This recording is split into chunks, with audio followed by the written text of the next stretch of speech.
Telugu digital media network లో political కేటగిరీలో number 1 కేవలం 72 గంటల్లో 1,50,00,000 వ్యూస్ పైగా పాపులర్ టీవీ నెట్వర్క్.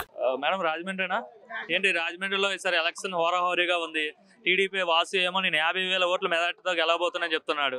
భరత్ ఏమో నేనే గెలుస్తా అంటున్నాడు. అసలు ఎవరు గెలవబోతున్నారు? ఎమ్మెల్యే ఇప్పుడు భర్త గారే గెలవబోస్తారమ్మా.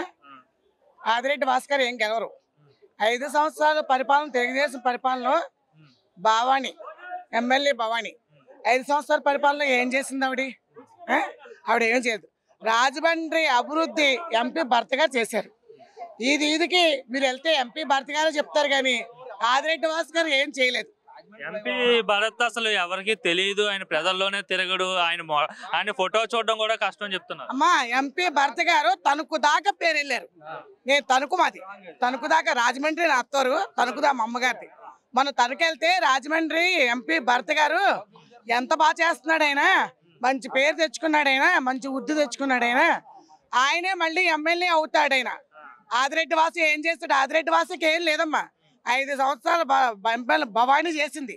5 సంవత్సరాలు ఎక్కడ ఏం చేసిందో చూపెట్టమని చెప్తాను.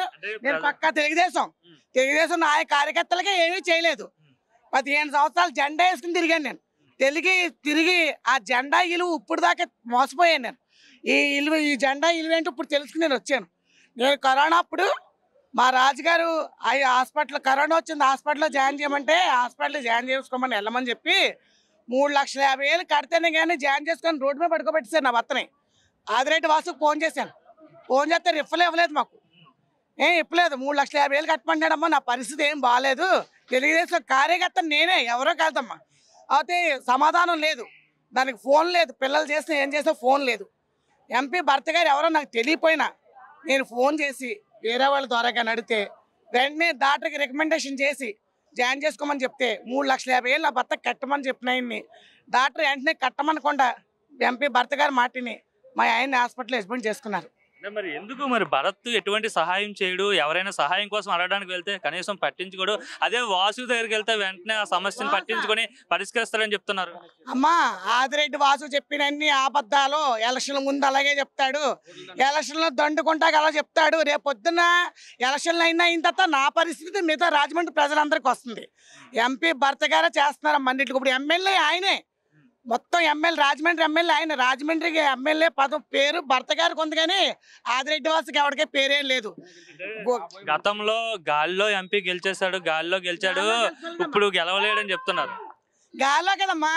రాజమండ్రి ప్రజలందరూ ఎంపీ భర్తనే ఎమ్మెల్యే చేస్తారు. భర్త ఏం వాసుగాడికి ఏమి రాదు. చెక్క భజన చేసుకోవాల్సిందే. చంద్రబాబు నాయుడు ఆయన పప్పు సుద్దగాడు, ఈ పవన్ కళ్యాణ్ గాడు, ఇక బీజేపీ వాడు వీళ్ళందరూని గుంజేసుకుని దక్కేసుకున్నారు కదా. తప్పులు చూపెడుతున్నాడు. ఎవరికి తప్పులు చూపెడుతున్నాడో తప్పులు చూపెడతాక చూపెడతాక సరిపడిన పేరు అంటే అందరి గుండెల్లో జగన్ ఎలా ఉన్నాడు, భరత బాబు కూడా అందరి గుండెల్లోనే అలాగే ఉన్నాడు. అంటే ఇటుపక్క భరత్ అక్కడే ఉన్నాడు, అటువైపు ఏమో ఆదిరెడ్డి భవానీ మాజీ ఎమ్మెల్యే వాసు ఇప్పుడు ఎమ్మెల్యేగా పోటీ చేయబోతున్నారు. వాసు వాళ్ళ ఫాదర్ ఏమో ఎమ్మెల్సీగా చేశారు, వాళ్ళ అమ్మగారు ఏమో మేయర్గా చేశారు. వాళ్ళ అంతమంది బలం ఉంది, అంతమంది క్యాడర్ ఉంటది కదా. ఈయన ఒక్కడే కదా, ఈయనకి ఏం లేదు కదా. అప్పుడు ఈయన ఆదుకున్నాడా వాళ్ళు ఆడుకున్నాడా? ఒక్కడికి వచ్చి పెట్టమను. కరోనా అప్పుడు ఇప్పుడు ఆదిరెడ్డి వాసు గారైనా, భవానీ గారైనా, ఆదిరెడ్డి అప్పారావు గారైనా, వాళ్ళ మిస్సెస్ అయినా ఏం చూపెట్టి ఏం చేశారో ఒక్కటి రోడ్డు మీదకి వచ్చి చూపెట్టమని చెప్తాను నేను. ఒక్కటి ఆయన అనుకుంటే సరిపోదు. అందుకే ఏం చేసేసాడైనా చేసి సెంట్రల్ జైలుకి వెళ్ళాడు. ఆయన ఏం చేశాడు? ప్రజలను మాయ చేసి మోసం చేసి సెంట్రల్ జైల్లో కూర్చున్నాడు ఆయన. అంటే ఇప్పుడు మహిళలందరూ ప్రజలందరూ కూడా చంద్రబాబు వైపు, పవన్ కళ్యాణ్ వైపు, బీజేపీ వైపే ఉన్నారు. లేదమ్మా, ప్రజలందరిలో నేను జగన్ అన్నే ఉన్నాడు. ఎన్నో పథకాలు చేశాడు. జగన్ ఒక సైకో అంటున్నారు వాళ్ళు. జగన్ ఒక సైకో వాళ్ళకి సైకిల్ బుద్ధులు. సైకిల్ ఎక్కడ ఉండాలి? బయట ఉండాలి. ఫ్యాన్ ఎక్కడ ఉండాలి? ఇంట్లో ఉండాలి. గ్లాసు బార్లో ఉండాలి. కలగ పువ్వు ఎక్కడ ఉండాలి? చెరువులో ఉండాలి. అంటే గాజు పగిలే కొలిది పదునెక్కుతుందని పవన్ కళ్యాణ్ అంటారు. అంత సీనమ్మా. ఆడు పొద్దున అక్కడి దాకానే ఆడు గుంజేసి సినిమా డైలాగులు కొట్టే సిందులు వేస్తే సరిపోదమ్మా. గ్లాసు పగిలిపోద్ది, ఫ్యాన్ పగిలిపోద్ది కదా.